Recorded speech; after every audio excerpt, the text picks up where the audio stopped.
waxaanu ka qayb galnay seminar ay cuqaashu noogu yeedheen iyadoon loo dhammayn qayb culimada ka mid ah itaal kastoo ay leeyihiin badda nin waliba wuxuu ku yimid culimanimo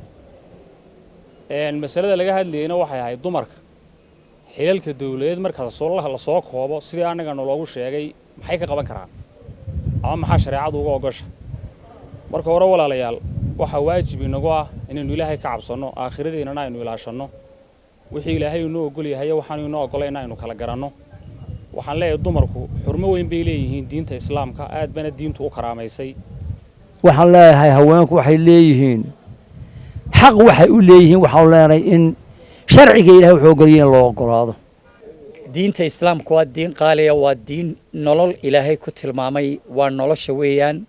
qof walbana xaqiisu alla siiyey xaqa uu alla siiyeyna waa xaqa kama dambaysta ah mawlaha qofka aadamiga ay yaqaana mawlaha yaqaana adoonka sidaa darteed ilaahay subxaanahu wa tacaala xuquuq buu siiyey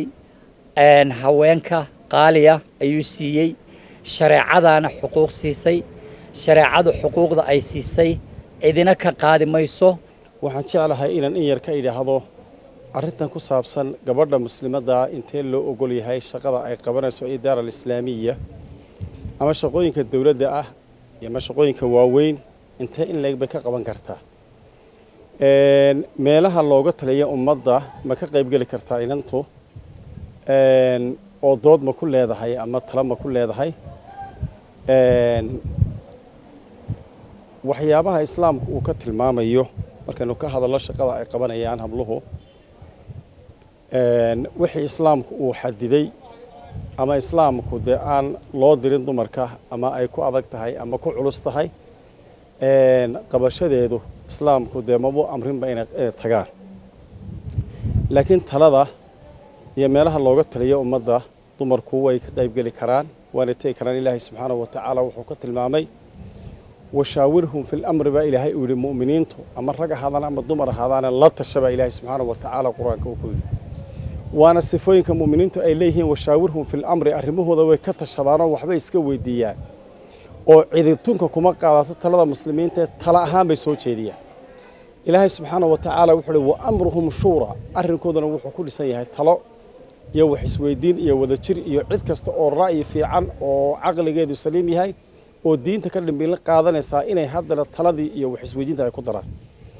labada goobood ama labada gole ee looga taliyo dalka in ay ka qayb galaan dumarku ama muxuu ahaa dee ay tagaan oo taladooda ay ka dhiibtaan xaq bay u leeyihiin loomana diidi karo sida anigu aan qabo inay ka qayb galaan taladaasi muslimiinta ama bulshadaasi meesha ku wada nool ee arrinta wada leh way ka qayb geli karayaan ilaahay subxaanahu wa tacaala wuxuu yidhi ninka mu'minka iyo gabadha mu'minada waxaa ka reeban wamaa kaana limu'minin walaa mu'minatin idaa qada allahu warasuuluhu amran an yakuuna lahum alkhiyara ma jiro meel arrin ilaahay intuu gooyey oo uu jaray ama amar uu ka soo saaray oo dabeedna xukun ka dhacay in iyagu ay caqligooda xambaartaan maya waa la raacaya ilaahay subxaanahu wa tacaala sida maalan arrintaasi aynu ka hadlayno oo kale waxa weeyaan hadday xukun noqoto xukunka iyo liidharnimada iyo hoggaanka inta faraha badan ragga iska lehoo qabta laakiin raggu haddana taladooda waxay ku dhisan tahay ta dumarka way ku dhisan tahay oo lagu jaangoyn maayo uun ragga uuni talada inay iska xambaartaan nabigeennu calayhi salaatu wasalaam waxa uu ahaa la tashi ayuu la lahaa dumarka oo waxbuu weydiin jiray inna likulli malikin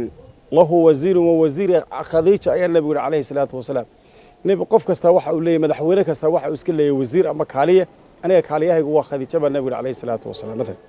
waa xadiiskii rasuulka calayhi salaatu wasalaam halkaa waxaanu ka garanaa macnaha talada had iyo jeer waxa uu la noqon jiray ummahaatulmu'miniinku talada waxbay ku lahaayeen nabiga way siin jireen mu'miniintana way siin jireen mu'miniinta lafteedu waxay ahaayeen manbaca ay u doontaan aqoonta iyo cilmiga ayay ahaayeen marka waxaa loo baahan yahay in la garto xaqiiqada marka laga hadlayo acmaasha la qabanayo iyo waxaynu u baahannahay inaynu fulino ee aynu muxuu ahaa si toosa dee loo qabto acmaashaasaa ka mid a muhiimka ah waxaynu ka hadalnaayo oo kale muxuu ahaa islaamku muxuu dumarka ka reebay maxaanuusan ka reebin war dumarka islaamku aad buu ugu naxariistay waxa uu dhigay marxalad aad iyo aad u sharaf badan oo maqaamu rutba caaliya murtafica kaana laha sharafu walkaram waxa ay leedahay qiimo fara badan iyo sharaf badan ayaa islaamku uu siiyey wuxuu ilaaliyey nabiga ilaahay subxaanahu wa tacaala iyo rasuulkiisuba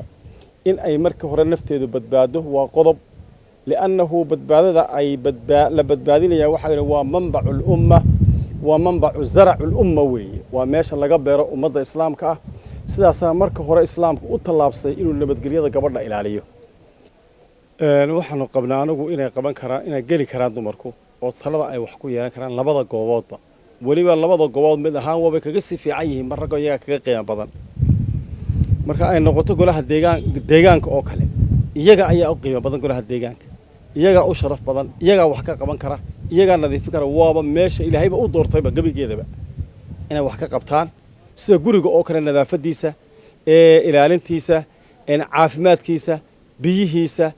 waxaasoo dhan waxa weeye shaqooyinka ay ku shaqan leeyihiin dumarku weeye waxaanu ka nidhi inay taladaasi ama dee sooriska ama ruuriska sharciga ka soo baxaya ama midda looga talinaayo iyo talooyinka ka soo baxayaba inay dumarku wax ku yeeshaan way sugan tahay oo wax laga weydiiyo dumarkuna talada ay wax ku yeeshaan iyo xeerarka soo baxaya